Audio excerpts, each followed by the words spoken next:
The envelope was waiting when Keisha got home from her double shift at Watershed. She almost didn't see it in the dim hallway light of her Atlanta apartment building. Black cardstock barely visible against the worn carpet outside her door.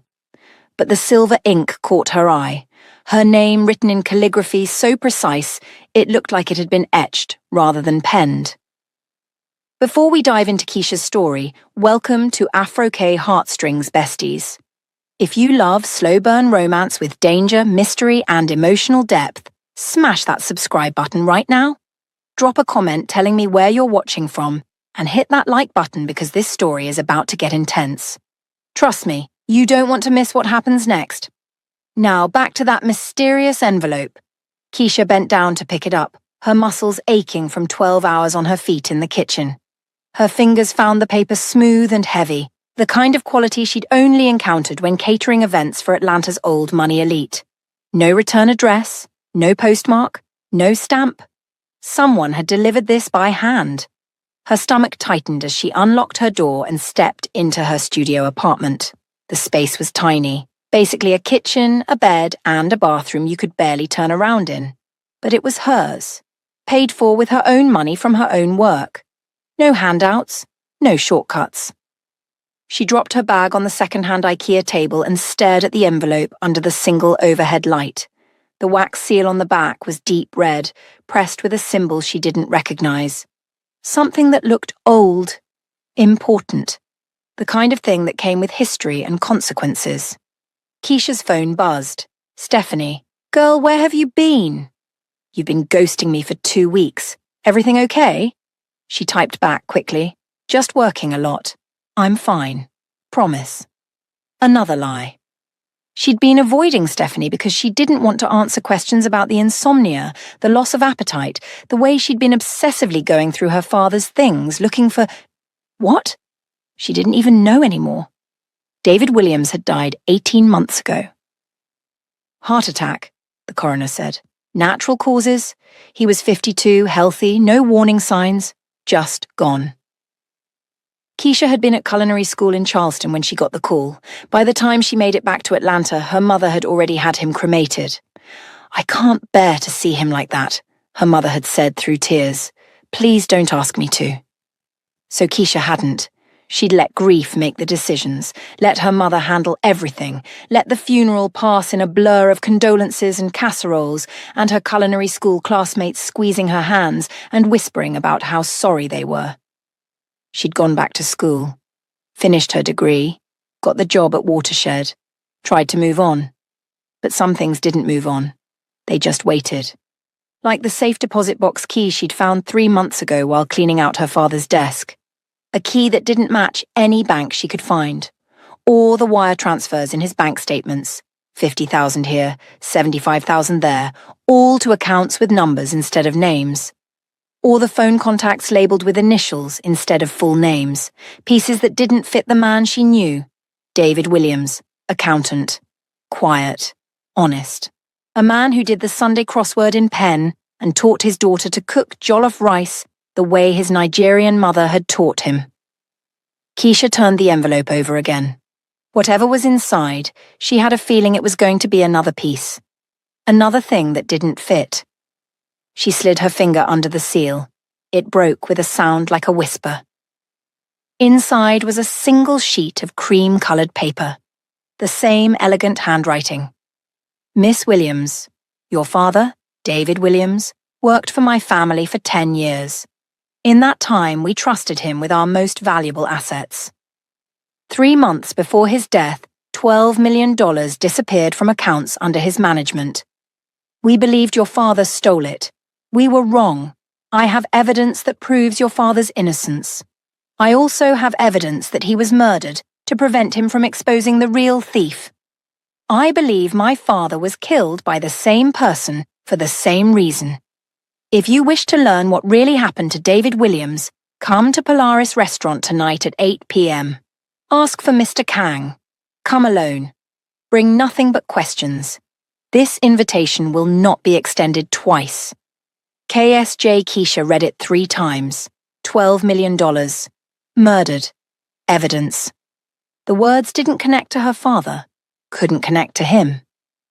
David Williams had been an accountant for an investment firm. He'd worn khakis and button-downs and driven a 10-year-old Honda. He'd packed her lunch every day through high school, even though she'd begged him to let her buy cafeteria food like everyone else. He'd taught her to make his mother's pepper soup and told terrible dad jokes and cried when she got into culinary school. Not a thief, not someone involved with people who casually mentioned $12 million, but there were those wire transfers and that key. And the way her mother's voice had changed that one time Keisha asked if Dad had seemed stressed before he died. "We don't talk about that," her mother had said, sharp and sudden. "Your father is gone. Let him rest." Keisha looked at the clock on her microwave. 6:47 p.m. She had just over an hour to decide if she was walking into whatever this was. She picked up her phone and called her mother before she could talk herself out of it. "Baby girl!" Her mother's voice was warm, sleepy. She worked nights as a nurse, so early evening was her morning. "What's wrong? You never call at this time." "Mum, I need to ask you something about Dad." The pause was too long, too heavy. "What about him, Keisha? Did he ever mention working for anyone named Kang, or any Korean families?" The silence that followed made Keisha's hands go cold. "Mum? Where did you hear that name?" Her mother's voice had transformed completely. Tight. Afraid. The nurse voice she used when something was very, very wrong. "I got a letter." "No." Sharp and immediate. "No, Keisha. Whatever that letter says, whatever they're offering you, the answer is no. You throw it away right now. You hear me?" "Mum, what?" "You stay away from those people." Her mother's voice cracked. "You stay far away from them." Keisha's heart was pounding now. "You know them." "I know enough. Your father." Her mother stopped, started again. "Baby, your father got involved with things he shouldn't have, people he shouldn't have. He tried to get out, tried to protect us from it, and then he died. You hearing me? He died, and you don't go stirring up what should stay buried." "He was murdered, wasn't he?" Silence. "Mum, was Dad murdered?" "I don't know," whispered, broken. "I suspected. The timing, the suddenness of it. But I couldn't prove anything, and I had you and your brother to think about. Marcus was still in high school. You were in culinary school. I couldn't risk you two. So I let it go. I let it be a heart attack. I let us grieve and move on." "What if I can't move on? What if I need to know?" "Then you're choosing danger over safety. You're choosing strangers over family. And I'm telling you right now, as your mother, don't do this." They talked for another 10 minutes, her mother pleading, Keisha asking questions her mother refused to answer. When they finally hung up, Keisha sat in her tiny apartment and stared at nothing. Her father had been murdered. Someone out there knew why. Someone out there had proof. And they wanted to meet her at 8 p.m. She looked at the letter again. Come alone. Bring nothing but questions. This was insane. She should call the police. Or at the very least tell Stephanie where she was going. Leave a trail in case something went wrong. But her mother's fear had told her something important. The police weren't an option. Whatever world her father had been involved in, it was the kind where official channels didn't work, where people disappeared and it was called a heart attack, and everyone agreed to believe the lie. Keisha stood up and walked to her closet. She had one nice dress, black, simple. She'd bought it for her father's funeral and hadn't worn it since. It seemed appropriate for this, meeting a stranger who might know how her father really died. She showered quickly, the hot water not quite reaching the knot of anxiety in her stomach. Changed into the dress, put on the small gold earrings her grandmother had given her. Pulled her hair back into a neat bun. In the mirror, she looked older than 25. Tired, scared, but determined. She picked up her phone and typed out a text to Stephanie. If you don't hear from me by midnight, I was at Polaris Restaurant meeting someone about Dad. Tell the police. She deleted it without sending. If she was going to do this, she was doing it the way the letter said. Alone. Keisha grabbed her small purse, double-checked that her phone was charged, and left her apartment at 7:30 p.m. Polaris Restaurant occupied the top floor of one of Buckhead's glass towers. The kind of building where money whispered instead of shouted.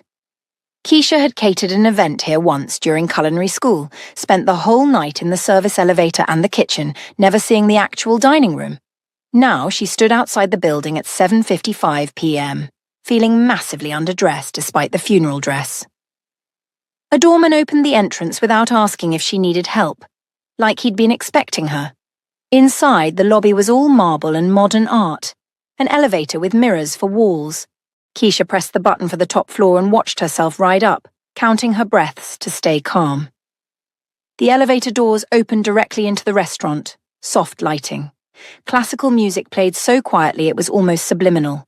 Floor-to-ceiling windows showing Atlanta's skyline glittering in the early evening. Tables spaced far apart, each one occupied by people who looked like they measured their net worth in millions. A host appeared immediately. Young, impeccably dressed. His eyes swept over Keisha with the kind of quick assessment that calculated her worth and found it wanting. "Good evening. Do you have a reservation?" "I'm here to see Mr. Kang." The host's expression changed immediately. Not friendlier, more careful. Like she'd just said a password that meant something. Of course. "Right this way, Ms. Williams."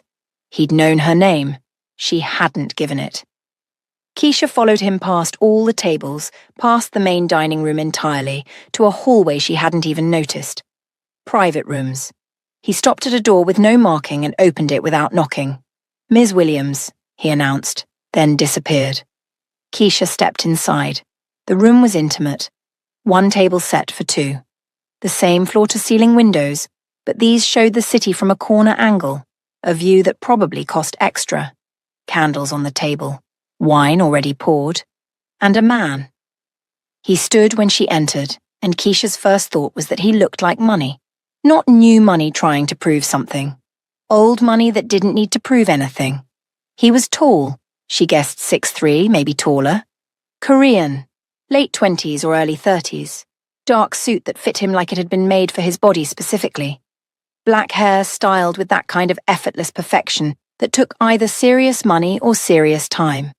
Strong jawline, high cheekbones, and his eyes. Ice blue.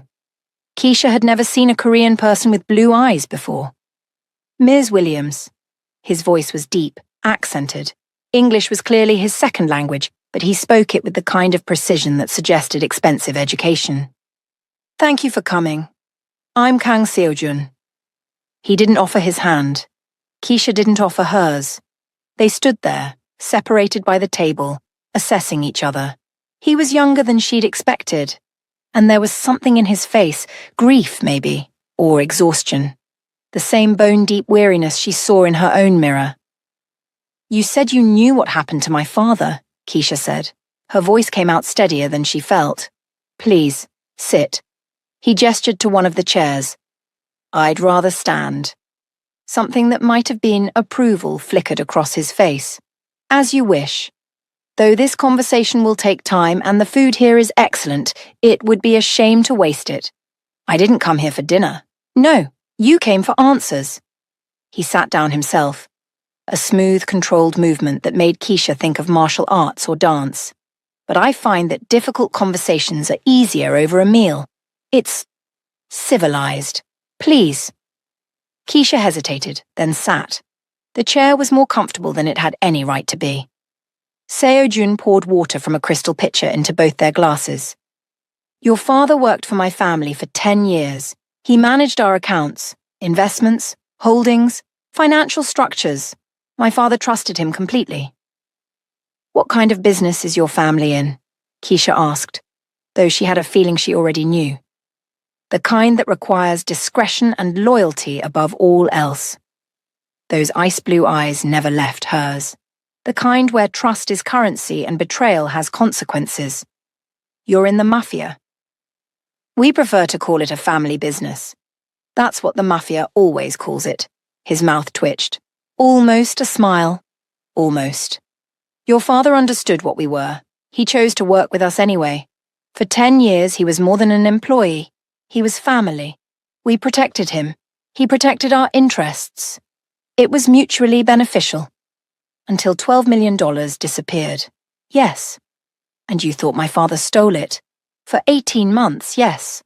I was certain David Williams was a thief who had betrayed my family's trust and run with our money. I spent those months investigating, hunting, building a case, trying to understand how a man my father loved like a brother could destroy us. Keisha's hands clenched in her lap under the table. And I was wrong. The words hung in the air between them. A waiter appeared, silent and efficient, placing plates in front of them, some kind of fish dish that looked like art. Seo-jun waited until the waiter left before continuing. 3 months ago, I found evidence that your father didn't steal anything, that he discovered someone else was stealing and tried to expose them, that he was murdered 3 days before he could present his findings to my father. Seo-jun's voice remained perfectly level, but something dark moved behind those strange blue eyes. 3 months later, my father was also murdered, made to look like retaliation from a rival organization. But I believe it was the same person, covering their tracks. The room felt too small suddenly, too warm. You're saying someone in your organization killed both our fathers, Keisha said. Yes. Who? I don't know yet. Your father encrypted his findings, used passwords and security measures I haven't been able to break. Seo-jun pulled a tablet from inside his jacket, set it carefully on the table between them. But I believe you can. What makes you think that?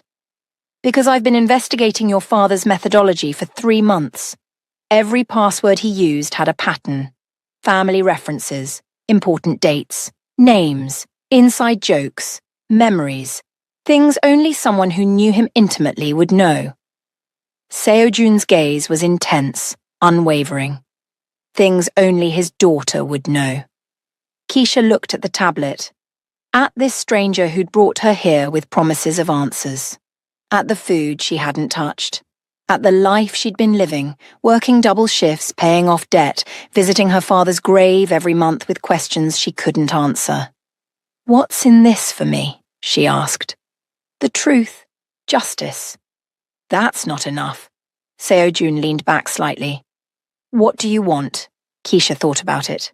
About the student loans that would take her another 5 years to pay off.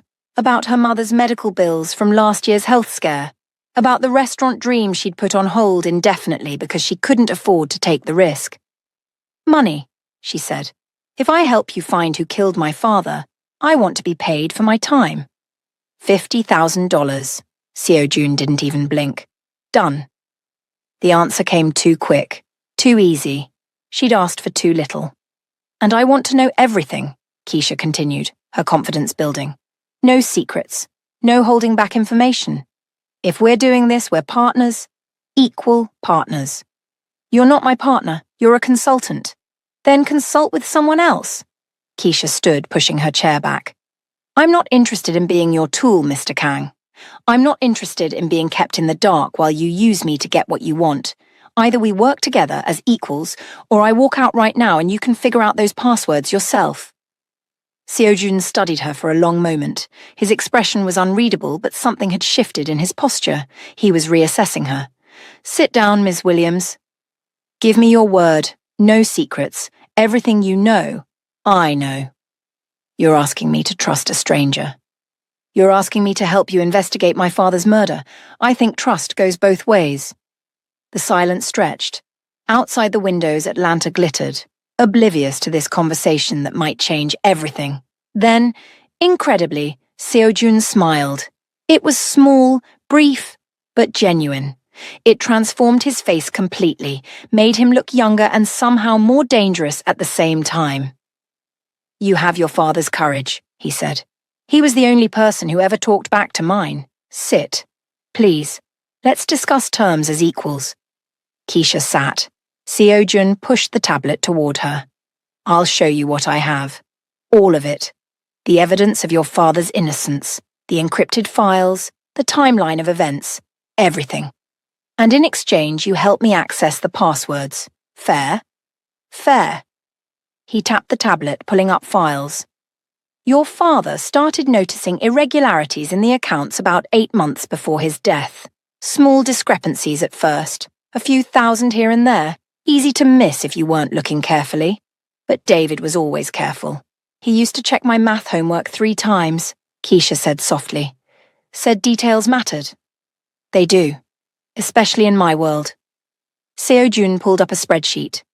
The amounts got larger, more frequent. By the time your father had been tracking it for 6 months, he'd identified $12 million that had been systematically moved through shell companies, rerouted through offshore accounts, and disappeared. Keisha leaned forward, studying the numbers.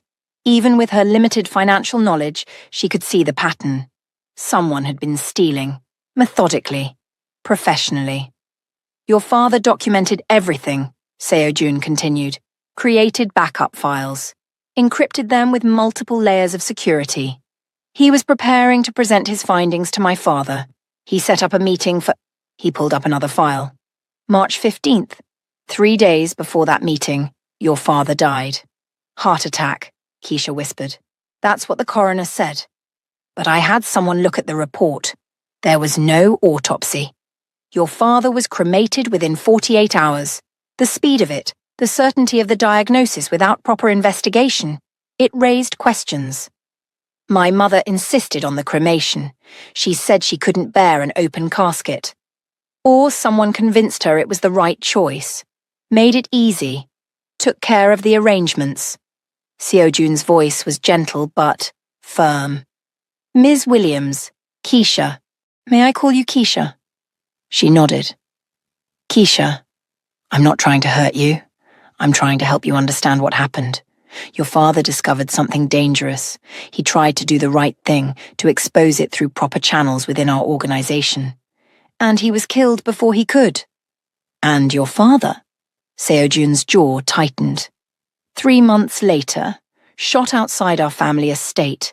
They made it look like retaliation from a rival organization. We'd had tensions with them, unpaid debts they claimed we owed. But I've since learned those debts were fabricated. We didn't owe them anything. The whole thing was staged to give a motive. How old were you? Keisha asked. When your father died? 23. The same age as her when her father died. Something passed between them in that moment. Recognition. 2 people who'd lost their fathers too young. 2 people drowning in questions and grief and the need for answers. I didn't know about any of this, Keisha said quietly. About the work he did for you. About the danger. I was in culinary school. My father told me he managed accounts for an investment firm. Normal stuff. Boring stuff. He came to visit me at school every month, brought groceries because he knew I was broke, asked about my classes. He never... Her voice cracked. He never seemed like someone who'd be involved with people like me? Seo Jun finished. Yes. Your father was good at compartmentalizing, at keeping his work and his family separate. It was one of the things my father valued about him, his ability to be in our world without letting it consume him. Seo Jun picked up his wine glass, studied it without drinking. He talked about you constantly. His brilliant daughter, the one who was going to be a chef, who was going to open the best restaurant in Atlanta someday. You were his pride, his hope, the proof that all his work, all his compromises meant something. Keisha felt tears building but refused to let them fall. And now he's gone, and I'm sitting in a restaurant with a stranger who says he was murdered. I know this is hard. You don't know anything about me. I know more than you think. Seo Jun set down his wine glass. I know you work at Watershed as a sous chef. I know you work doubles 3 times a week to make rent and pay down your student loans. I know you visit your father's grave on the 3rd Sunday of every month with sunflowers because they were his favorite. I know you send money to your mother even when you can barely afford to feed yourself. I know you haven't been sleeping well since you found that safe deposit box key 3 months ago. Keisha went very still. You've been watching me. For 6 months, since I first started suspecting your father might be innocent, I needed to know who you were, if you could be trusted, if you knew anything about his work. She didn't know if she was more angry or frightened. That's invasive. That's stalking. Yes. No apology. Just acknowledgement. It's also how I knew you were safe to approach, that you're not involved with anyone who might use this information against me, that you're exactly who you appear to be.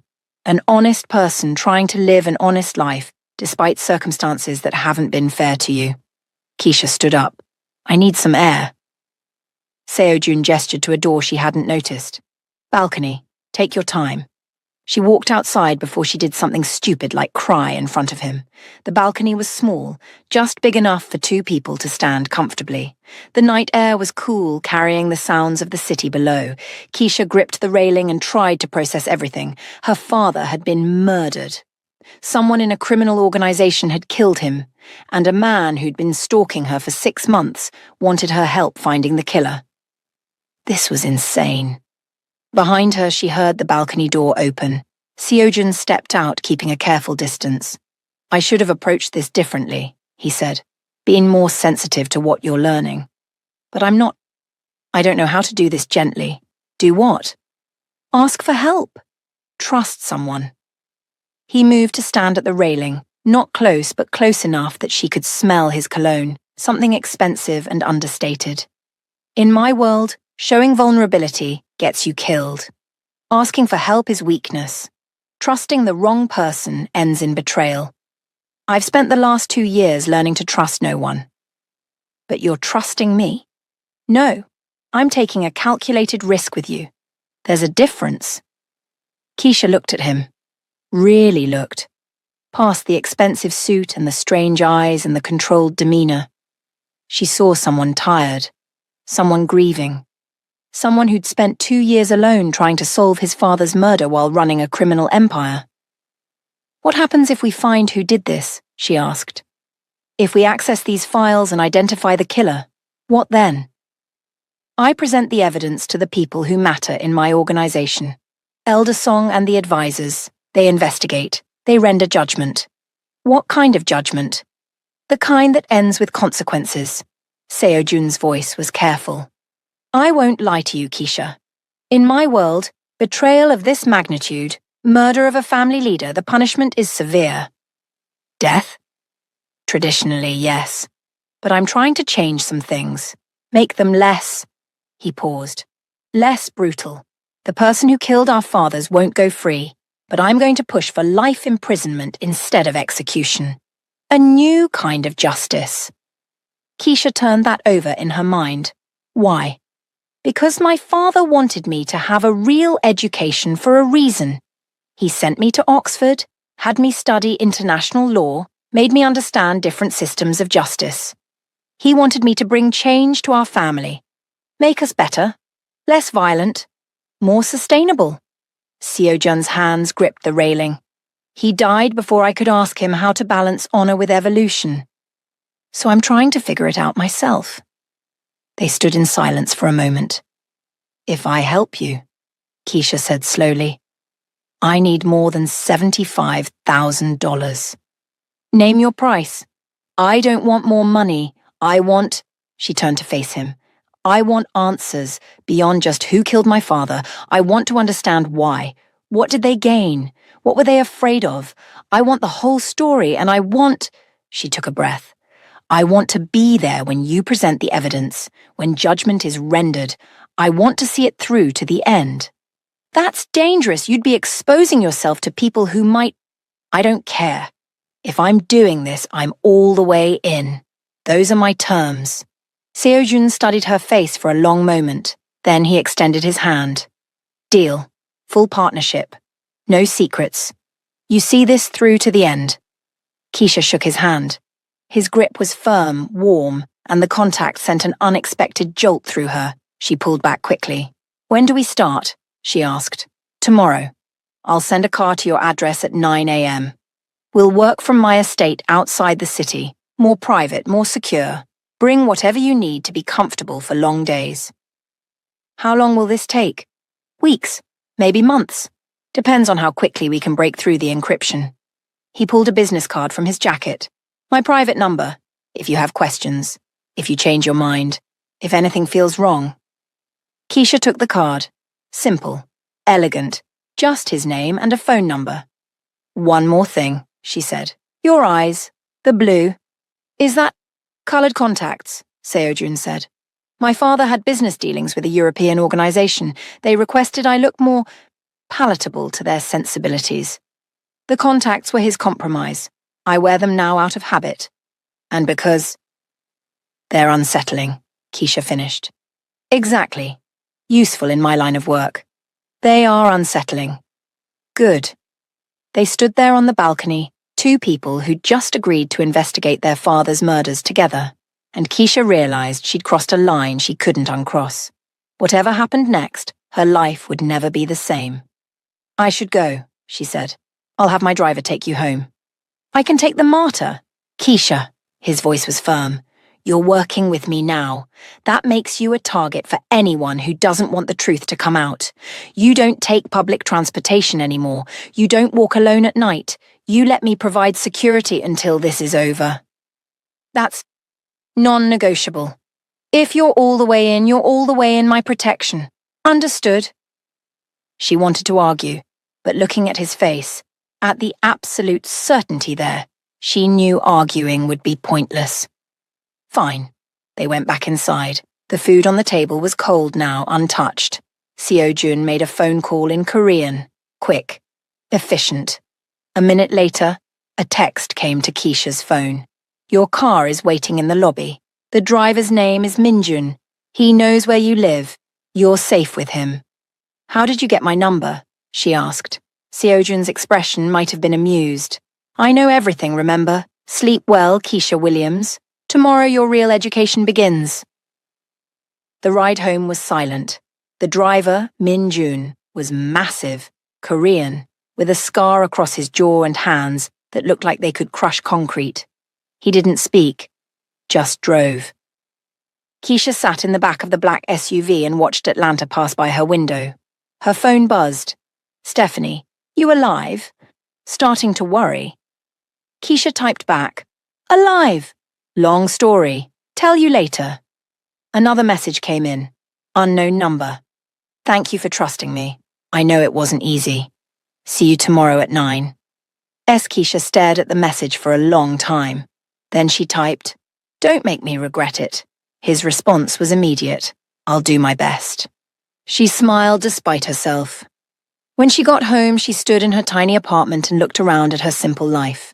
The second-hand furniture. The kitchen she loved. The photos of her father on the walls. Tomorrow morning, a car would pick her up and take her into a world she didn't understand. To work with a man she shouldn't trust.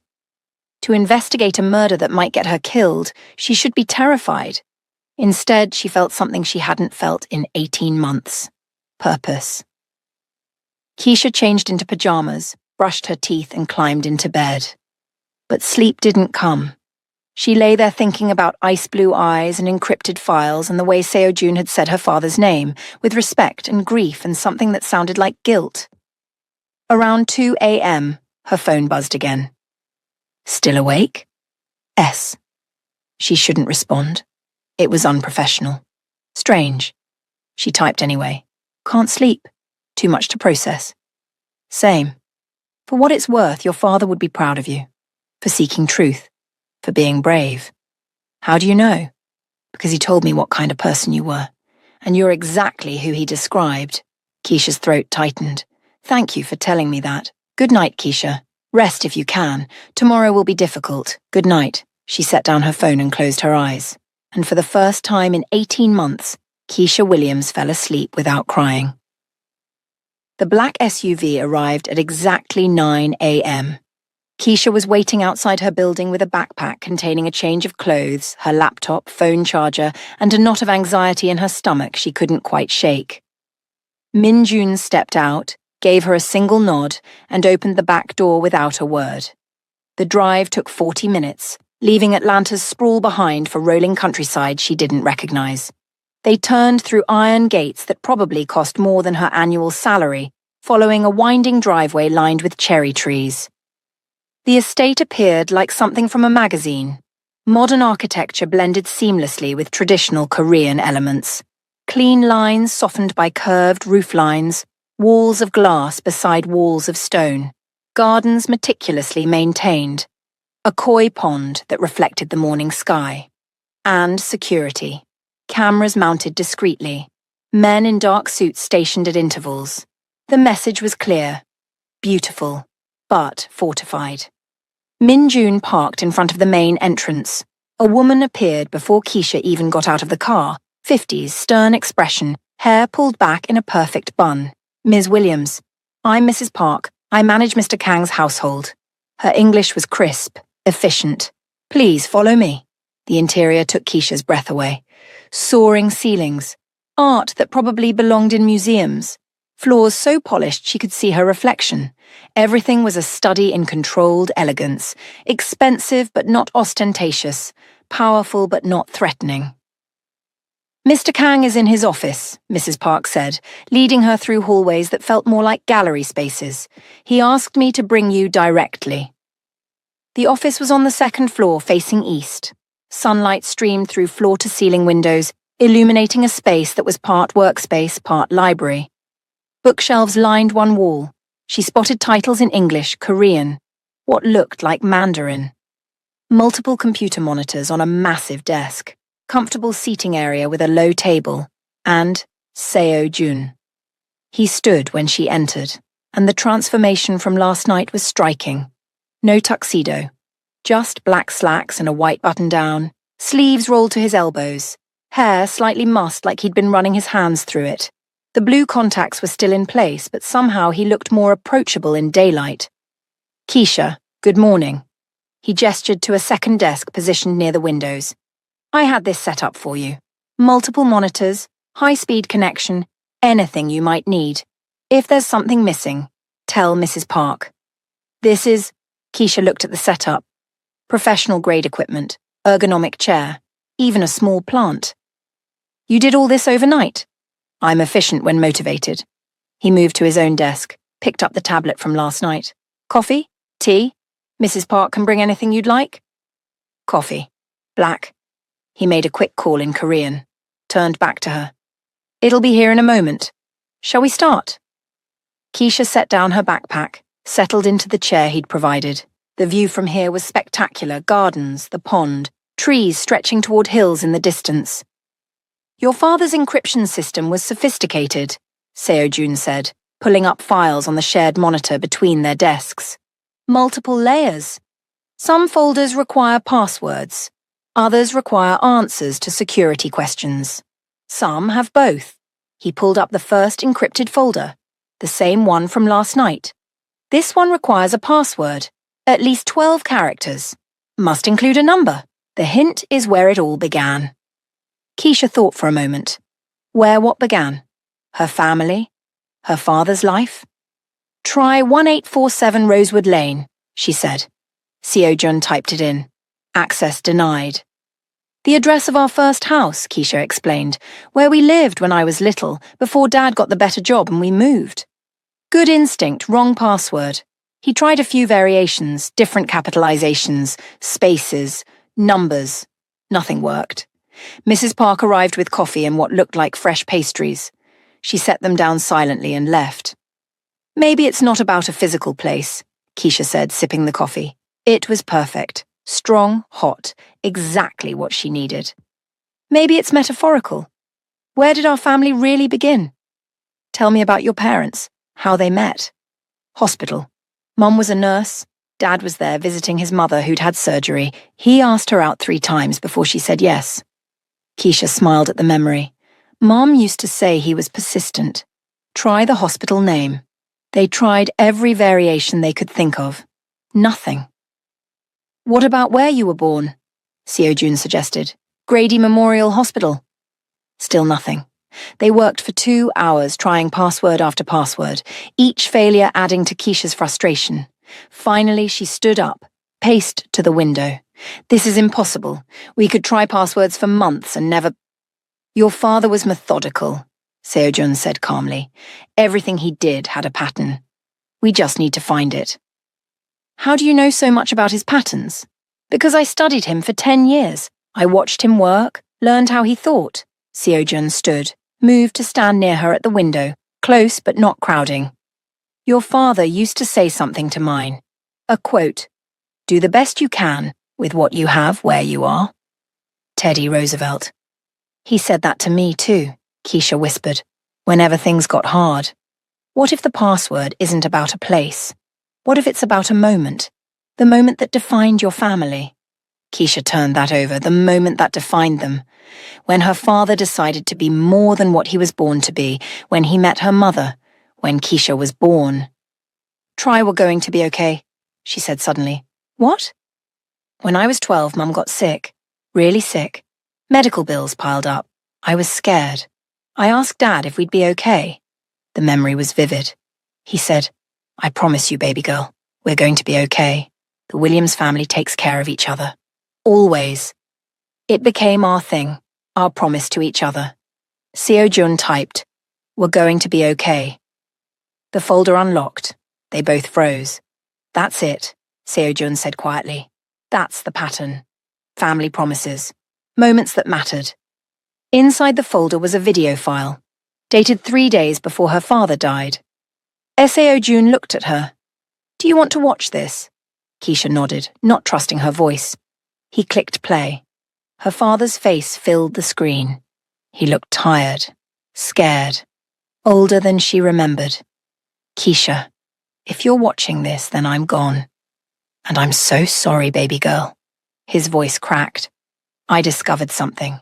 Money being stolen from the people I work for. Dangerous people. I thought I could just report it quietly, let them handle it. But the person stealing, it's someone powerful. Someone close to the boss.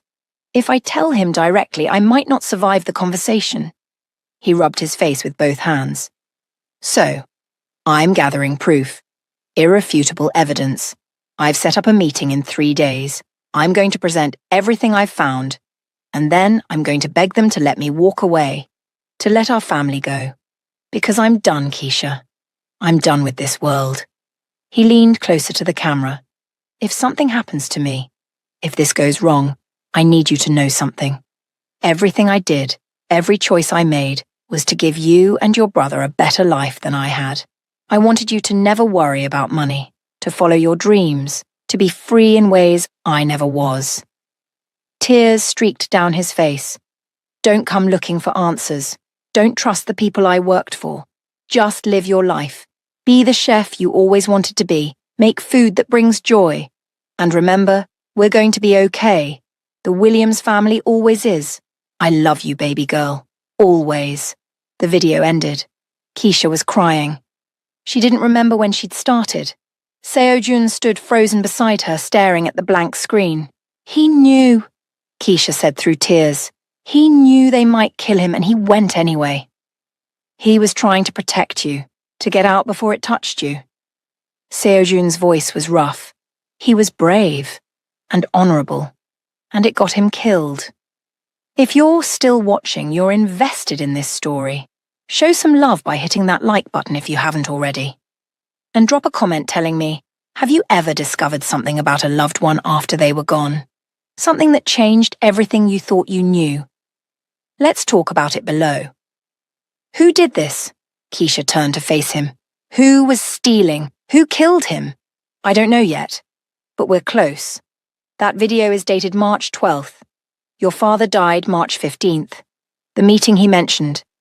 It never happened. Whoever was stealing found out about it first. They spent the rest of the day unlocking more folders, each one revealing pieces of the truth. Bank records showing systematic theft over 5 years, shell companies, offshore accounts, millions of dollars disappearing into the shadows. And then, in a folder labeled Final Evidence, they found it. A name. Quick pause. If you're loving this story, you know what to do. Subscribe so you never miss our next upload. Like this video if the suspense is getting to you. And comment below. Who do you think the killer is? Let me know your theories. Now back to the shocking revelation. Kang Dae-jung. Seo Jun went completely still. "No," he said. His voice was hollow. "No, that's not. He wouldn't." But the evidence was there. Transaction after transaction. All authorized by the same person. Seo Jun's uncle. His father's brother. The man who'd helped raise him after his father died. "He's family," Seo Jun said, his control cracking for the first time. "Blood. My father's brother. He was there for me after Dad died. He stood abruptly. turned away. This can't be right. Keisha pulled up more files. The theft accelerated after your father started asking questions, and 3 days before my dad's meeting. She pointed at the screen. Your uncle authorized a payment. $50,000 to someone named Park Jin-ho. An enforcer, Seo-jun said quietly. Someone who handles problems. Someone who kills people? Yes. The silence was suffocating. Seo-jun's fist hit the desk. Not hard enough to break anything, just enough to show the rage barely contained. I trusted him. After my father died, I asked him for advice, listened to him, let him help me navigate this world, and he was the one. He killed my father, killed yours. Seo-jun. He looked me in the eye at my father's funeral and told me he'd help me find who did it. He helped me search, helped me investigate, all while knowing he was the one. His voice was shaking now. How do I come back from that? How do I trust anyone again after this? Keisha stood, moved toward him, stopped. They'd maintained such careful distance, professional, appropriate, but seeing him like this, seeing his pain mirror her own. We present the evidence, she said softly, to Elder Song and the advisors. We let them investigate. We get justice. Justice. He laughed bitterly. What does that even mean? It means he doesn't get away with it. It means our fathers didn't die for nothing. Seo-jun turned to face her. His eyes, those strange blue eyes, were bright with unshed tears. I'm sorry. I'm sorry I brought you into this. Sorry you had to watch that video. Sorry that your father died protecting you from my world. Don't apologize for seeking truth. That's the only thing that matters now. They stood there, two people bound by grief and fury and the need for answers. We need to be careful from here, Seo-jun said finally. If Daijung suspects we know, he'll try to silence us. Yes. Then we move fast. We present everything to Elder Song before your uncle knows what's happening. Seo-jun nodded, pulled out his phone, made a call in rapid Korean. When he hung up, he said, Elder Song will meet us tomorrow. Private tribunal. Just him and 2 trusted advisors. We'll present everything. If the evidence holds, and it will, they'll render judgment. And then? And then it's over. For both of us. But looking at him, Keisha realized she didn't want it to be over. These past hours working beside him, seeing his pain, sharing hers, something had shifted between them. Something that had nothing to do with their fathers or justice or revenge. Something dangerous. Mrs. Park appeared at the door. Dinner is ready, Mr. Kang. Thank you. We'll eat here. She left, returned with trays of food. Korean dishes Keisha didn't recognize, but that smelled incredible. They ate in silence at first. Then Seo-jun said, Tell me something about your father. Something good. Before all this. Keisha thought for a moment. He used to dance in the kitchen. Mom would be cooking and he'd just start dancing. No music, just humming and spinning her around. Marcus and I thought it was the most embarrassing thing ever. Seo-jun almost smiled. My father played piano. Late at night when he couldn't sleep. Chopin mostly. I'd wake up to the music and just listen. Do you play? I used to. Haven't touched a piano since he died. Why not? Because it reminds me of what I lost. They finished eating. The sun was setting outside, painting the gardens in gold and amber. You should go home, Seo-jun said. Tomorrow will be difficult. You should rest. I don't want to go home. The words came out before she could stop them. Seo-jun looked at her carefully. Keisha. She fumbled for the right words. I don't want to go back to my apartment and sit alone with all this. The video, the evidence. What we know now. What did she need? I need not to be alone right now. Mrs. Park can prepare a guest room. That's not what I meant either. They looked at each other across the desk. The space between them felt charged with everything they weren't saying. This is a bad idea, Seo-jun said quietly. I know. You're grieving, processing. Your judgment is compromised. So is yours. Exactly. Which is why we should maintain boundaries. I'm tired of boundaries, Keisha stood. I'm tired of being careful and professional and pretending I don't feel what I'm feeling. What are you feeling? That I don't want to be alone, that I feel safe with you, which is insane considering you run a criminal organization. That when you look at me, I feel seen in a way I haven't felt since my father died. She took a breath. What are you feeling? Seo-jun was silent for a long moment. Then, quietly, that I want to keep you safe, that I look forward to seeing you more than I should. That when you decoded that password, I felt pride like you were mine to be proud of. He stood too. That I'm falling for you and I shouldn't be because it's complicated and dangerous and completely inappropriate given the circumstances. The air between them felt electric. So, what do we do? Keisha whispered. Before I tell you what happens next, let me ask, are you Team Keisha and Seo-jun? Do you want them to be together despite everything? Comment below and let me know. And if you're rooting for this couple, smash that like button to show your support. The smart thing would be to keep our distance, finish this investigation, get justice, then part ways and never see each other again. And the not smart thing? Seo-jun crossed the space between them in 3 steps. His hand came up to cup her face, the first time he'd really touched her. The not smart thing would be this. He kissed her, softly at first, tentatively, like he was afraid she might pull away. Keisha kissed him back. Her hands found his shirt, pulled him closer. The kiss deepened, became something desperate and necessary, and months of tension finally breaking free. When they pulled apart, both breathing hard, Seo-jun rested his forehead against hers. This doesn't change anything, he said. I know. Tomorrow we still present the evidence. We still get justice. I know. And after that, you should probably go back to your life. This world, my world, it's not safe for you. I know that too. Keisha pulled back to look at him. But right now, tonight, can we just be 2 people who need each other? Not a criminal and a civilian. Not an investigation. Just us. Just us, he agreed. They spent the night in his office, talking, sharing stories about their fathers, about their dreams and fears, and the futures they'd imagined before everything went wrong. Seo-jun played Chopin on his phone, recordings his father had made. Keisha showed him photos of her culinary school days.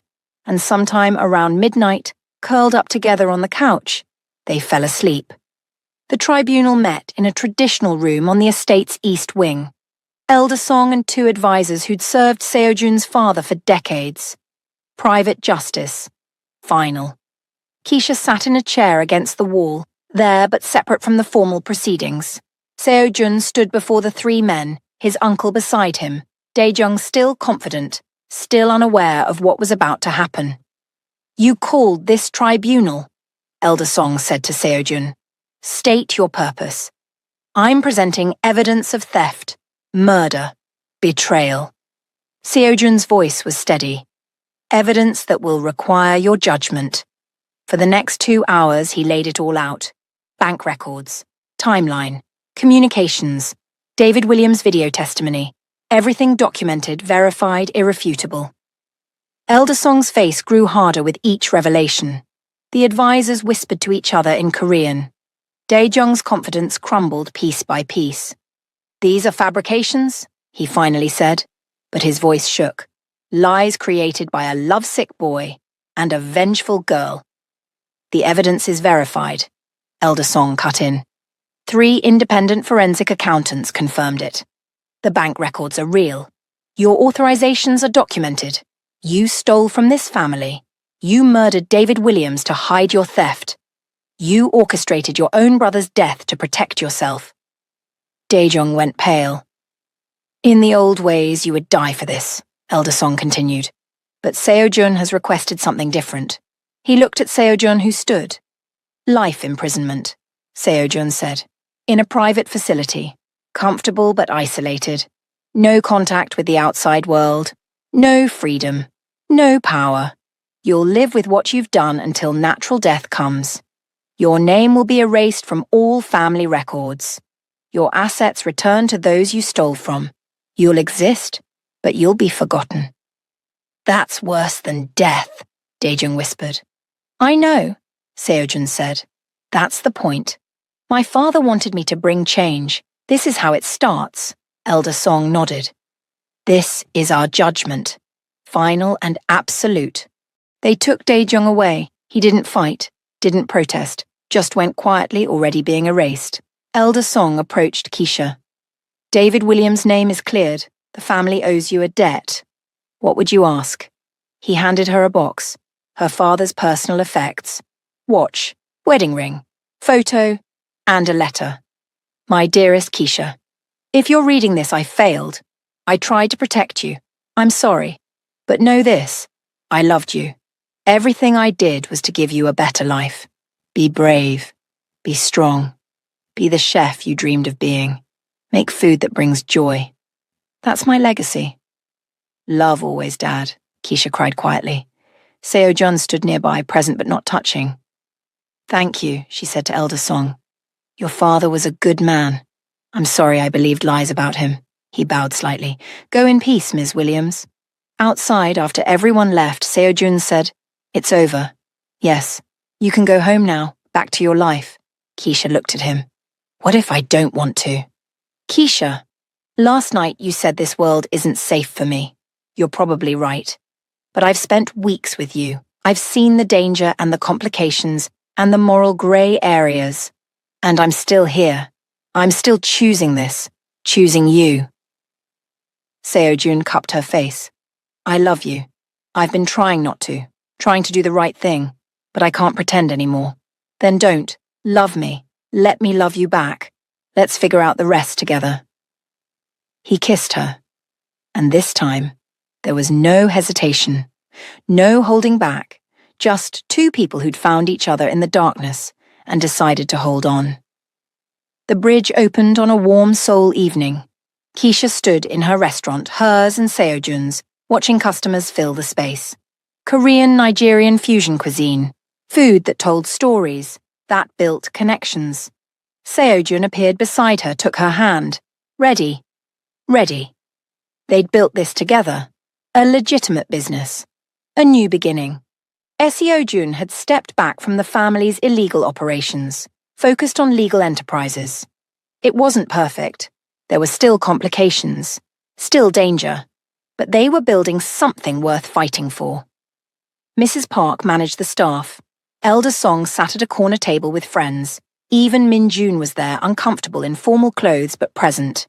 In the kitchen hung a photo of two men, David Williams and Seo-jun's father, friends, the foundation of everything. "Table for two?" Keisha asked. "Always," Seo-jun replied. They sat in their corner and watched their dream come to life. Some debts couldn't be measured in money. Some could only be paid with truth, courage, and love. And sometimes the worst moment of your life was the beginning of something extraordinary. Seo-jun raised his glass.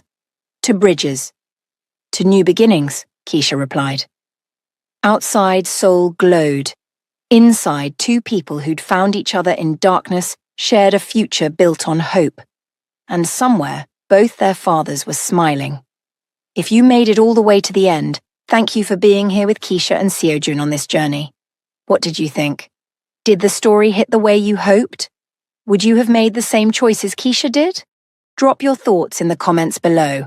I read every single one.